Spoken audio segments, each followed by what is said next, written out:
नमस्कार, बुलेटिन में आपका स्वागत है। मैं हूं आपके साथ आशा सरमाल। चलिए शुरुआत करते हैं उत्तराखंड से जुड़ी खबरों की। केंद्रीय रक्षा मंत्री राजनाथ सिंह आज चमोली का दौरा करेंगे और अपने दौरे के दौरान रक्षा मंत्री चमोली जिले के ही सामरिक दृष्टि से महत्वपूर्ण जोशीमठ मलारी बॉर्डर हाईवे पर बने हुए नल पुल का उद्घाटन करेंगे। और इसके अलावा रक्षा मंत्री राजनाथ सिंह जोशीमठ ढाक पहुंचकर सीमा सड़क संगठन के जवानों से भी मुलाकात करेंगे और 35 बुनियादी ढांचा परियोजनाओं का भी उद्घाटन करेंगे। रक्षा मंत्री के दौरे को लेकर सुरक्षा चाक चौबंद कर दी गई है। आपको बताते चलें कि जिस तरह से लगातार रक्षा मंत्री जो है वो बॉर्डर एरियाज पर नजर गड़ाए हुए हैं, उसी को मद्देनजर रखते हुए यहां पर चमोली के अंदर आज पहुंचेंगे, शिरकत करेंगे और बॉर्डर के इर्द गिर्द जितने भी इलाके हैं वहां पर किस तरह से काम चल रहा है वो भी समीक्षा बैठकें की जाएंगी। लेकिन उस बीच में किस तरह से पूरी खबर है, धनराज हमारे संवाददाता हमारे साथ जुड़ चुके हैं। धनराज, आज इस दौरे को किस तरह से देख रहे हैं, कितना खास रहने वाला है और कहां कहां पर जाने वाले हैं रक्षा मंत्री? जी बिल्कुल, देखिए आशा आपको बता दें कि रक्षा मंत्री का जो दौरा है वो चमोली का है और 19 तारीख का ये दौरा है और 19 तारीख को जो राजनाथ सिंह है वो उत्तराखंड पहुंचेंगे और चमोली में पहुंचेंगे और वहां पर देखिएगा कि जो महत्वपूर्ण जोशीमठ मलारी बॉर्डर हाईवे पर नया पुल तैयार हुआ है उसका उद्घाटन भी रक्षा मंत्री करते हुए नजर आएंगे। और इसके साथ ही देखिएगा कि जो सीमा सड़क संगठन के जवान हैं उनसे भी वो मुलाकात करेंगे और जो 35 बुनियादी ढांचा परियोजना है उसका भी उद्घाटन करते हुए राजनाथ सिंह नजर आएंगे। इसके साथ ही कई ऐसी योजनाएं हैं जिनका उद्घाटन करते हुए राजनाथ सिंह नजर आएंगे और जो वहां पर सुरक्षा में लगे हुए से भी मुलाकात करेंगे और उनसे चर्चा भी करेंगे कि आखिर किस तरह की सुरक्षाएं हैं और क्या कुछ व्यवस्था पूरी सुरक्षा की है वो वहां पर जांच करेंगे।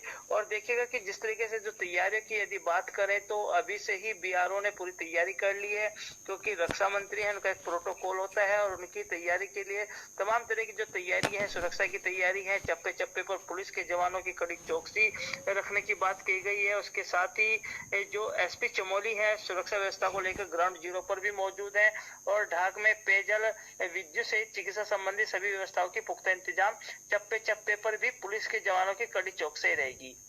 ठीक है धनराज, बहुत बहुत धन्यवाद जुड़ने के लिए। तो फिलहाल आपने देखा कि पूरी खबर पर किस तरह से नजर जो है वो धनराज ने गड़ाई हुई थी और पूरी जानकारी सामने उन्होंने रखी है कि किस तरह से ये दौरा अहम माना जा सकता है। मुकम्मल तरीके से अब देखना ये होगा कि जब राजनाथ सिंह यहाँ पर पहुंचते हैं तो क्या एक बड़ी घोषणा देखने को मिलेगी। आगे बढ़ जाते हैं। उच्च शिक्षा मंत्री धन सिंह रावत की अगुवाई में यहाँ कुमाऊं यूनिवर्सिटी में प्रदेश भर से आए हुए कुलपति, रजिस्ट्रार, परीक्षा कंट्रोलर सहित वित्त नियंत्रकों को एक बैठक के तौर पर देखा गया है, यानी कि इन सबकी एक बैठक हुई है।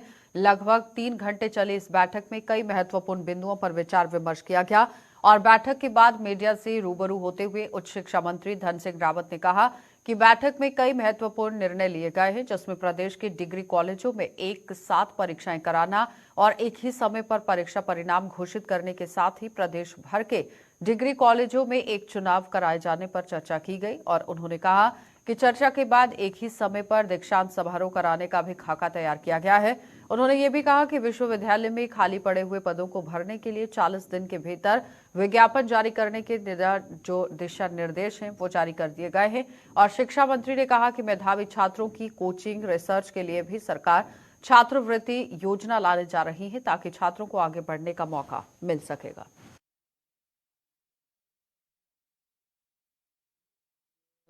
सभी आज प्रदेश के सभी कुलपति हमने बुलाए थे, सभी रजिस्ट्रार बुलाए थे, सभी वित्त नियंत्रक बुलाए थे और सभी हमारे परीक्षा कंट्रोल बुलाए थे और हमारे सचिव भी थे और हमारे उच्च शिक्षा के सभी अधिकारियों को मैंने आज 3 घंटे यहाँ बैठक की है और इसमें 3-4 निर्णय किया हमने। एक तो एक प्रदेश, एक प्रवेश, एक परीक्षा, एक परिणाम और एक चुनाव और एक दीक्षांत। इस पे हम अब आगे बढ़ गए हैं और अब समय पे परीक्षाएं हो जाएंगी, समय पे रिजल्ट आ जाएगा।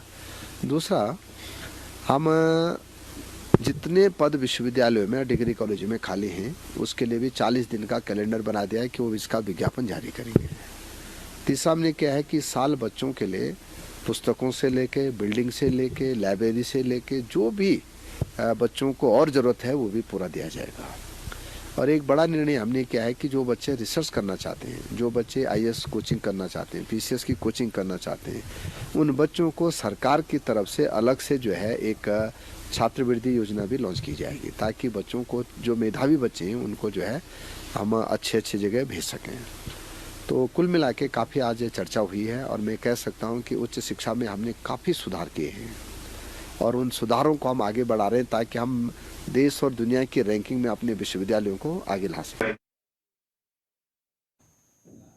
तो वित्त मंत्री डॉक्टर प्रेमचंद्र अग्रवाल द्वारा 1 सितंबर 2022 से शुरू की गई बिल लाओ इनाम पाओ योजना के 14वें लकी ड्रॉ की घोषणा विधानसभा स्थित सभागार कक्ष में ऑनलाइन माध्यम से ही की गई, जिसमें दिसंबर 2023 में उपभोक्ताओं द्वारा अपलोड किए गए बिलों को शामिल किया गया। मंत्री ने कहा कि आज का समारोह 14वें मासिक लकी ड्रॉ के ऐसे विजेताओं का चयन किए जाने के लिए आयोजित किया गया है जिनके द्वारा यहां पंजीकृत व्यापारियों से की गई खरीद पर प्राप्त बिलों को अपलोड किया गया था। उन्होंने कहा कि आज से यहां मासिक लकी ड्रॉ में 1 दिसंबर 2023 से 31 दिसंबर 2023 तक की अवधि में की गई खरीद पर अपलोड किए गए कुल 78,106 बिलों को शामिल किया गया है।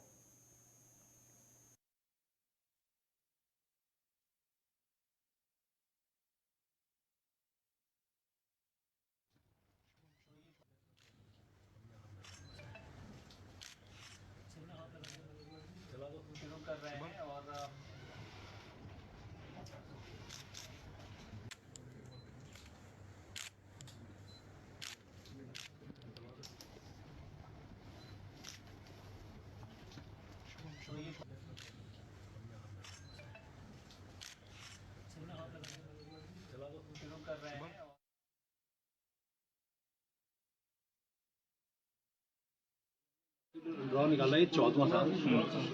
वही हमारी जो प्रक्रिया थी 1500 लोगों को इसमें इनाम मिलेगा। 500 स्मार्टफोन, 500 स्मार्ट वॉच और 500 ईयरबड। और मैं ये कह सकता हूँ कि इस जो प्रक्रिया हमने शुरू की थी, स्कीम शुरू की थी, आप देखिए कि जब हमने शुरू की थी सितंबर 2022 में जो हमारे उस टाइम उपभोक्ता रजिस्टर्ड हुए थे 5304 और बिल मूल्य था 4 करोड़ 34 लाख। इसी प्रकार से जब मैं बात करूं, कभी 5 करोड़, कभी 7 करोड़, कभी 10 करोड़, इस प्रकार का हमें बिल मूल्य मिलता था। और मुझे ध्यान है मार्च 2023 में इस दौरान का सबसे बड़ा 13 करोड़ 89 लाख का मिला था। लेकिन जब से स्कीम बहुत तेजी से बढ़ी तो आप देखें नवंबर 2023 में नवंबर 2023 में ये इजाफा इसका हुआ और बिल मूल्य हुआ लगभग 26 करोड़ 59 लाख। और उसी प्रकार दिसंबर में जब ये बढ़ के, जिसका भी आज हमने ड्रॉ निकाला है, इसमें कुल उपभोक्ता जो रजिस्टर्ड हुए 9,544, कुल अपलोड बिल है 78,106 और इनका मूल्य है 60 करोड़ 73 लाख रुपए। मतलब 12 गुना तब से हम लोग अभी तक इसमें उछाल ली है। और इसके लिए मैं तमाम उपभोक्ताओं को बहुत धन्यवाद कर रहा हूं, उनको बधाई दे रहा हूं, जो विजयी हमारे यहाँ लाभार्थी जिनको अभी यहाँ पे ड्रॉ के माध्यम से इनाम दिया जाने वाला है। और निश्चित रूप से हमारे विभाग को भी मैं साधुवाद दे रहा हूं कि उन्होंने बड़ी मेहनत की है इस दौरान। और इसका एक लाभ ये भी हो रहा है कि जहां हमें इसमें जीएसटी मिल रहा है, वहीं कुछ ऐसे फर्में भी हमारे सामने आ रही हैं कि जो रजिस्टर्ड तो हैं लेकिन वो जीएसटी पे नहीं कर रही थी। ऐसी भी हमें कुछ फर्में इसी बीच में पकड़ में आई है, यानी कि हमें दोहरा लाभ मिल रहा है। और तीसरा लाभ की तरफ यदि बात करूं, जिसको मैं कह सकता हूं कि जो ये स्कीम हमने लॉन्च की, आज अन्य राज्य भी हमारी इस स्कीम को फॉलो कर रहे हैं। यानी कि हम वो राज्य हैं जिन्होंने सबसे पहले इस स्कीम को लॉन्च किया, जिसको हम लगातार बढ़ा रहे हैं, चला रहे हैं। और इसकी लोकप्रियता को देखते हुए मैं ये कह सकता हूं कि हमने इसे मार्च 2024 तक बढ़ाया है। और जिसका मेगा लकी ड्रॉ भी फिर हम लोग लास्ट में निकालेंगे, जिसमें कार है, मोटरसाइकिल है, टेलीविजन है, या इस प्रकार के जो आकर्षक इनाम है वो भी हम लोगों को देंगे। और मैं फिर से सभी से आग्रह कर रहा हूँ, अभी हमारे पास समय है, सभी लोग अपना जो भी सामान खरीदे उसका वो वहाँ से बिल जरूर लें, ताकि वो बिल जो वहाँ से लेंगे वो यहाँ अपलोड करेंगे। तो मैं कह सकता हूँ उनमें से कोई भी जो है व्यक्ति या बहन या भाई जो हमारा इस उपभोक्ता यहाँ का जो इसमें बिल अपलोड करेगा वो ही विजेता हो सकता है। तो मैं सबसे अपील करूँ। राजधानी देहरादून की दो प्रमुख नदियां रेस्पना और बेंदाल पर यहां प्रस्तावित एलिवेटेड रोड का पीडब्ल्यूडी सचिव पंकज कुमार पांडे ने निरीक्षण किया है और इस दौरान पंकज पांडे ने बताया कि प्रमुख दो नदियों पर बनने वाली एलिवेटेड रोड का सर्वे हो चुका है और रेस्पना से जो एलिवेटेड रोड बनेगी वे नागल तक जाएगी। इसमें 4 लेन रोड प्रस्तावित है जो नदी के अंदर से बनाई जाएगी और साथ ही इसमें 2 एग्जिट भी दिए गए हैं। पहले एग्जिट रायपुर से सर्वे चौक के पास किया गया, जबकि दूसरा एग्जिट नागल के पास आईटी पार्क पर होगा। वहीं यहां बिंदाल नदी पर प्रस्तावित एलिवेटेड रोड का भी सर्वे हो चुका है और साथ ही पानी के बहाव की भी समस्या है और उसके लिए सिंचाई विभाग और आईआईटी कानपुर से इसमें मदद ली जा रही है। इसके साथ ही इस प्रोजेक्ट में जो भी लैंड और लोगों के घर आएंगे उसका भी सर्वे हो चुका है। वहीं पंकज कुमार पांडे ने यह भी बताया कि ये पूरा प्रोजेक्ट 5,500 करोड़ रुपए की लागत से बनेगा, जिस पर जल्द काम शुरू हो जाएगा और इस ई प्रोजेक्ट के पूरे होने पर जहां राजधानी में आवागमन की समस्या सुदृढ़ होगी, वहीं ट्रैफिक की समस्या का भी समाधान होगा।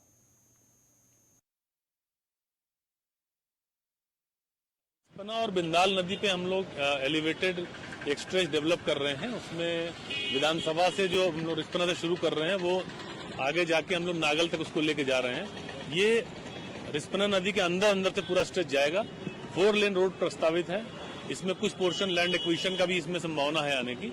बाकी हम लोग कोशिश कर रहे हैं कि नदी के अंदर से ही पूरा जाए और जो इसका डिजाइन किया गया है वो 60 किलोमीटर प्रति घंटा की स्पीड मैक्सिमम इसमें रखी गई है। इससे तो ट्रैफिक में बहुत आसान होगा, सुविधा मिलेगी। इसमें 2 हमने एग्जिट दिए हैं। एक जो सर्वे चौक से रायपुर को जाता है रोड, उस पर एक एग्जिट दिया है हमने और एक एग्जिट हमने आगे जाकर दिया नागल के पास में, आईटी पार्क के पास में। तो 2 एग्जिट इसमें है। सिमिलरली बिंदाल नदी से हम लोग कर रहे हैं, कारगी चौक से स्टार्ट करके मैक्स हॉस्पिटल तक वो जाएगा, वो बिंदाल नदी के अंदर जाएगा। इस पे एक फ्लो स्टडी है जो अभी करवा रहे हैं हम लोग सिंचाई विभाग से और आईआईटी कानपुर से, आईआईटी रुड़की से हम लोग हेल्प लेके करवा रहे हैं कि पानी का जो मैक्सिमम फ्लो आता है अगर वो आए तो हमको किस स्ट्रेंथ के कॉलम बनाने पड़ेंगे और क्या इश्यूज आएंगे, उस पर वर्कआउट कर रहे हैं हम लोग। लैंड एक्विजिशन और कितने घर आएंगे, कितनी जमीनें आएंगी, वो वर्कआउट किया जा चुका है।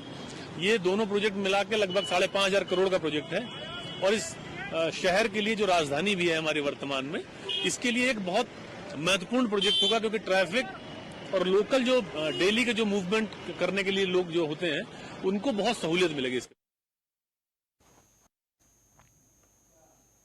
तो उत्तराखंड के पहाड़ी क्षेत्रों में बर्फबारी होने से उत्तराखंड सहित उत्तर भारत में सर्दी बढ़ गई है। साल शुरू हुए यहां 17 दिन बीत चुके हैं, लेकिन बारिश न होने से लोगों को सूखी ठंड से जूझना पड़ रहा है। मौसम विभाग के ही निर्देशक विक्रम सिंह ने बताया कि जनवरी महीने में बारिश की कोई आसार नजर नहीं आ रहे हैं, जिससे नॉर्थ इंडिया के मैदानी क्षेत्रों में घना कोहरा छाया रहेगा। वहीं पहाड़ी क्षेत्रों में शीतलहर और पाला गिरने से लोगों को ठंड का सितम झेलना पड़ेगा। मैं यही कहूंगा कि जैसे हमारा जो मानसून सीजन गया था नॉर्मल गया पूरी तरह से, और जैसे मैंने बोला कि पोस्ट मानसून और जो विंटर सीजन है इसका जो रेनफॉल है काफी इनसिग्निफिकेंट है, तो इससे उसके प्रभाव पे बहुत फर्क पड़ेगा। 5% 10% के बीच में जैसे मैंने बोला इतनी बारिश इसमें मिलती है। अगर आप एनुअल उसका एवरेज की बात करते हैं तो ठीक है 10% के आसपास उसका वो मिलता है। तो इतना 10% इम्पैक्ट आप कह सकते हैं कि वो चीजें अगर नहीं मिली है तो 10% का इम्पैक्ट अगर पोस्ट मानसून सीजन और विंटर सीजन में बिल्कुल नहीं मिल रही है तो एनुअल एवरेज को अगर उससे कंपेयर करेंगे तो 10% की कमी एक तरह से आती है। तो नदियों के पानी में तो नहीं असर होने वाला है, कोई भी सिग्निफिकेंट और दिखेगा नहीं आपको। हाँ ये जरूर है कि बारिश बर्फबारी नहीं हो रही है तो जो हमारे ग्लेशियर वगैरह रिप्लेनिश होता है, रिचार्ज होते हैं, तो वो कहीं ना कहीं बिल्कुल थोड़ा दिक्कत आता है। और साथ में जब और बर्फबारी नहीं हो रही तो जो ऑलरेडी उनका जो शीट है ग्लेशियर की वो कहीं मेल्टिंग उसका बढ़ता है, टेम्परेचर भी हायर साइड में रहते हैं अगर बारिश या बर्फबारी नहीं मिल रही है। तो वो चीज को आप कह सकते हैं कहीं ना कहीं थोड़ा वो उसका इम्पैक्ट जो है ग्रेजुअल रहेगा। तो विकसित भारत संकल्प यात्रा के तहत प्रधानमंत्री श्री नरेंद्र मोदी द्वारा विभिन्न योजनाओं के लाभार्थियों से वीडियो कॉन्फ्रेंस के माध्यम से संवाद किया गया। जनपद टिहरी में यह विकास भवन सभागार नई टिहरी सहित समस्त ब्लॉक कार्यालयों में प्रधानमंत्री नरेंद्र मोदी को सुनने के लिए अधिकारी कर्मचारी वर्चुअल माध्यम से जुड़ रहे हैं और जनपद मुख्यालय विकास भवन सभागार नई टिहरी में जिला विकास अधिकारी सुनील कुमार की उपस्थिति में विकास भवन स्थित कार्यालयों के अधिकारी कर्मचारियों द्वारा विकसित भारत संकल्प यात्रा के तहत प्रधानमंत्री नरेंद्र मोदी द्वारा विभिन्न योजनाओं के लाभार्थियों के साथ जो संवाद किया गया है, आप देखिए वर्चुअल माध्यम से किया गया और इसके साथ ही जिला पंचायत राज अधिकारी के कार्यालय में उनकी उपस्थिति में और जनपद के समस्त ब्लॉक कार्यालयों में भी प्रधानमंत्री नरेंद्र मोदी को सुनने के लिए अधिकारी वर्चुअल माध्यम से जुड़े रहे।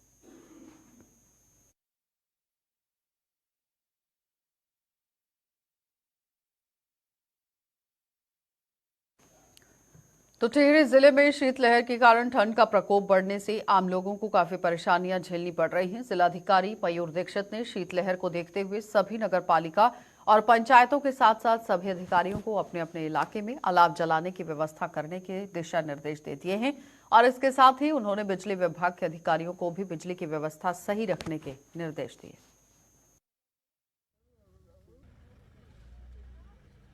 अगर बर्फबारी होती तो उसको लेकर सभी डिपार्टमेंट्स को अलर्ट कर दिया है ताकि किसी यात्री या टूरिस्ट को परेशानी ना हो। समय समय पर सड़कों पे चूना डालने से लेकर पुलिस को भी अलर्ट कर दिया है और बिजली विभाग को भी हमने अलर्ट पे रखा है कि अगर बर्फबारी या ओलावृष्टि किसी भी कारण से बिजली व्यवस्था हमारी डिस्टर्ब होती तो उसको भी तत्काल सुचारू कर लिया जाए। इसके साथ ही शीतलहर को देखते हुए सभी डिपार्टमेंट के साथ 2 बार हम मीटिंग्स कर चुके हैं। इसमें जो ईओज हैं नगर पालिकाओं के उनको अलाव जलाने के लिए, साथ ही जहाँ पर अगर कोई ऐसा व्यक्ति दिखता है जिसको कोई सहारे की जरूरत है तो उसको रहन बसेरे में उसको आराम से हम लोग भर्ती कर सकते हैं। साथ ही कंबल आदि डिस्ट्रीब्यूट करने के लिए भी धनराशि दी जा चुकी है सभी तहसीलों में और सभी एसडीएम्स को बोला है कि आप रात को विजिट करें ऐसे एरियाज को और अगर कोई व्यक्ति या पशु को जो ठंड के प्रकोप से अगर कोई अफेक्टेड है तो उसको पूरी सहायता दें। वेटनरी डिपार्टमेंट को नगर पालिकाओं को निराश्रित पशुओं के लिए शेल्टर बनाने के भी निर्देश दिए जा चुके हैं। सोनू। अच्छा, कहाँ काम करते हो आप? नगर पालिका में सर। अच्छा, क्या नाम है नगर पालिका का? नगर पालिका जी सर, टिहरी है या गढ़वाल नगर पालिका। अच्छा, कहाँ चला रहे हो आप? ये सर एक तो ढूंढीधार हो गया 2 जगह, हाँ। और ये एक गणेश चौक हो गया सर, हाँ। और एक बस 2 जगह बस अड्डा हो गया सर, हाँ। और एक 2 जगह यहाँ हो गया सर, एक यहाँ एक अंदर गौशाला जो है। अच्छा। और एक जगह जो एम ब्लॉक गौशाला सर वहाँ। अच्छा। कब से चला रहे हो आप लोग? ये सर कम से कम 1 महीना हो गया। 1 महीना हो गया सर।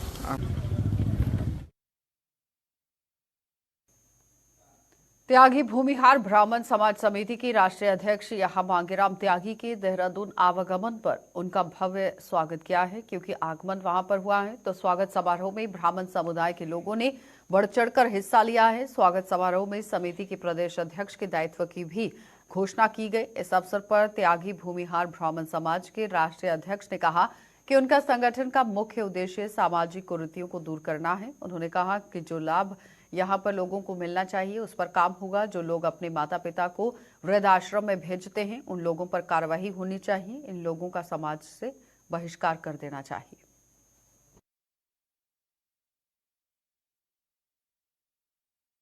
तो मैं आपके चैनलों का और आपके श्रोताओं को धन्यवाद कर रहा और धन्यवाद कर रहा इस उत्तराखंड की देवतुल्य भूमि को।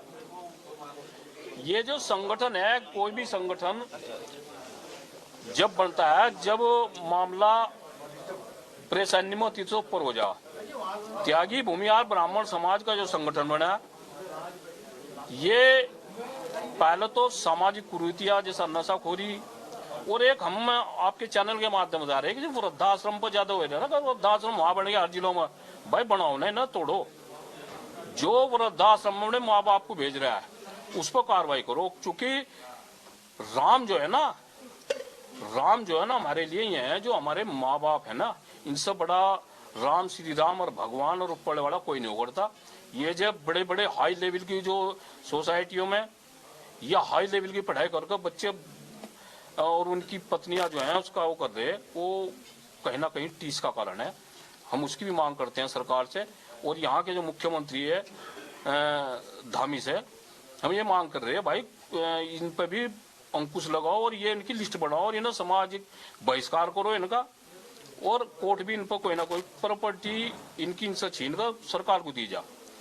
नंबर 2 बात यहाँ के, अगर त्यागी भूमिहार ब्राह्मण समाज के किसी भी आदमी को यहाँ सम्मान नहीं दिया गया, अधिकारियों के द्वारा उत्पीड़न किया गया जैसा अब तक होता आ रहा है उत्तराखंड में भी, तो भाई उसके गंभीर परिणाम होंगे। दिखे वो काम हो रहा, केला चना भाड़ तो बोड़ता नहीं, बड़ बुझे की आंख फोड़ दे, सारा इलाज करने को बतेरे हम इलाज कर देंगे। और यंत्र बस जो है ना और ट्रैफिक जितना भी जा दिल्ली सारा प्रदेश में उत्तर प्रदेश में जा गुरुकुल क्रॉस नहीं करने का भाई, ना मंत्री करेंगे ना मुख्यमंत्री करेगा अगर यहाँ उत्पीड़न होगा। और ये जो मैं ये प्रदेश अध्यक्ष हुए छोटा भाई विशाल त्यागी जी, मैं इनसे भी आग्रह कर रहा है, चकाचौंध सा लग रहा है, अपने आप को छोटा मानकर नीचे बैठकर और आम जनता को कुर्सी दे।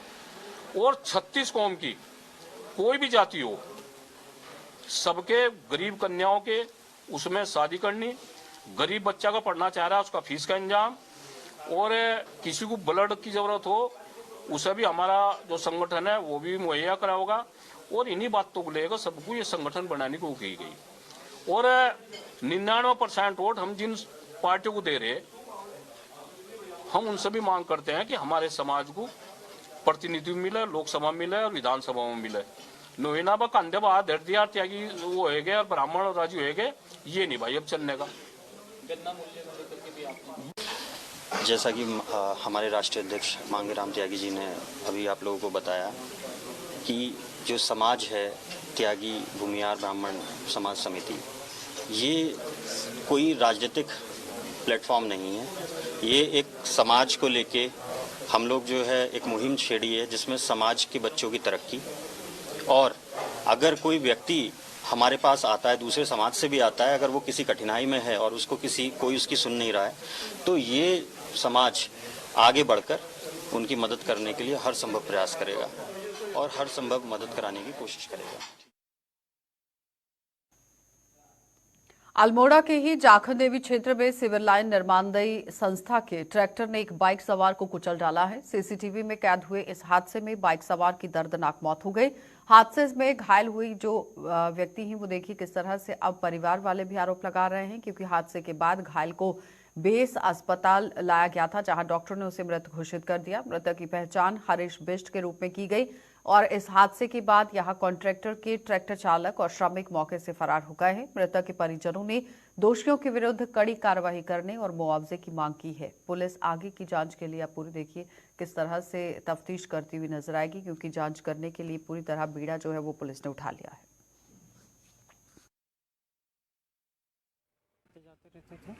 और अल्मोड़ा में जाखन देवी के पास सिविल लाइन का कार्य चल रहा है, जिसे कार्यदायी संस्था और जल निगम करा रही है। और उनके द्वारा अल्मोड़ा को आते वक्त वहाँ पे एक सीसीटीवी में साफ दिखाई दे रहा है कि वो सीसीटीवी में वो रुके थे, वहाँ पे खड़े थे और वो ट्रैक्टर ने रॉन्ग साइड आके पूरा दीवार पे उन्हें चिपका दिया, मार दिया है। और ये ना कार्यदायी संस्था पहुँची है ना जल निगम का कोई कर्मचारी पहुँचा है। हम चाहते हैं कि इनके खिलाफ कड़ी कार्रवाई हो और हमारी मांग है कि इनकी पूरी जिम्मेदारी इनके घर का जो भी है और उनकी संस्थाओं का यही मतलब लोग। सीएम पुष्कर सिंह धामी ने अपने दिल्ली दौरे के दौरान केंद्रीय कोयला एवं खान मंत्री प्रहलाद जोशी से मुलाकात की। सीएम ने न्यूनतम 1000 मेगावाट की पिट हेड थर्मल पावर प्लांट स्थापित किए जाने के लिए उत्तराखंड को लगभग 125 मिलियन टन भंडारण क्षमता का एक कोल ब्लॉक का आवंटन करने का अनुरोध किया है। सीएम ने कहा कि अनुकूल औद्योगिक नीति के कारण राज्य में तेज गति से औद्योगिक विकास हुआ है, जिसके कारण बिजली की मांग में ही निरंतर वृद्धि देखी गई है और वृद्धि यहां पर हो रही है। बताते चले कि उत्तराखंड में बिजली का संकट नहीं है, लेकिन वैकल्पिक व्यवस्था होनी चाहिए। यही बात यहां भाजपा नेता भी कर रहे हैं। कांग्रेस का आरोप है कि उत्तराखंड में जो भी जल विद्युत योजनाएं हैं वो कांग्रेस की सरकार में बनी और भाजपा सरकार में जनता को बिजली के लिए तड़पना पड़ रहा है। भाजपा प्रदेश प्रवक्ता विपिन कैथौली ने कहा कि किस तरह से उत्तराखंड में बिजली का संकट नहीं है, ये उनका कहना है और वैकल्पिक व्यवस्था यहां पर होनी चाहिए। राज्य को केंद्र सरकार से लगातार सहयोग मिल रहा है। आने वाले समय में यहां अतिरिक्त बिजली होगी और इसके लिए सरकार काम कर रही है। किस तरीके से आप देख रहे हैं कि थर्मल पावर प्लांट की भी यहाँ पे बात की जा रही है?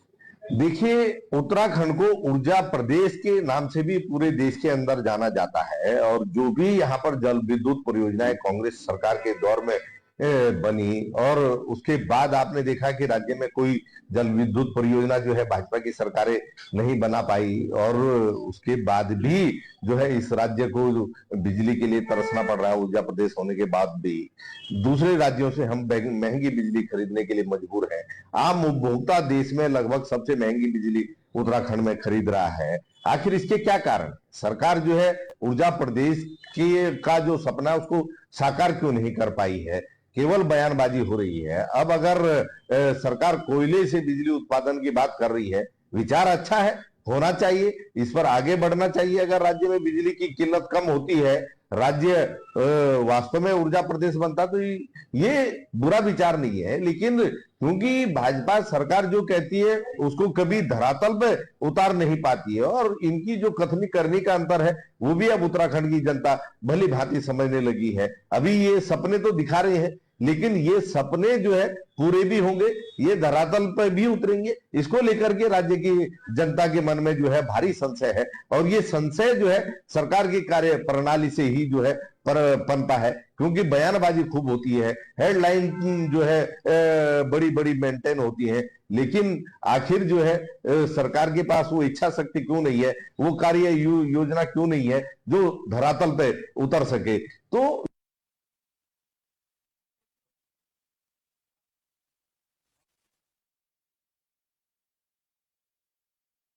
टरबाइन पे आए हैं। बिजली उत्पादन उत्तराखंड के अंदर हमारे पूरे प्रदेश के लिए जितनी बिजली होनी चाहिए उसके हिसाब से पूरा है, लेकिन वैकल्पिक व्यवस्थाएं भी हम रखें अपने पास। इसलिए माननीय मुख्यमंत्री जी ने कल कोयला मंत्री से बात की और निश्चित रूप से हमारे को जब हमने केंद्र से सहयोग मांगा है, हमको सहयोग मिला है। आने वाले समय में हम एक्स्ट्रा बिजली भी अपने पास रखें। इन सब चीज़ों को लेकर के सरकार काम कर रही है। किसी भी तरीके से कोई भी विद्युत संकट उत्तराखंड में है नहीं, लेकिन फिर भी अवेयरनेस रहे, हम अवेयर रहें, इस पर हमारी सरकार हमेशा मुस्तैदी से काम करती है। चलिए बुलेटिन में फिलहाल इतना ही। आप बने रहिए हमारे साथ।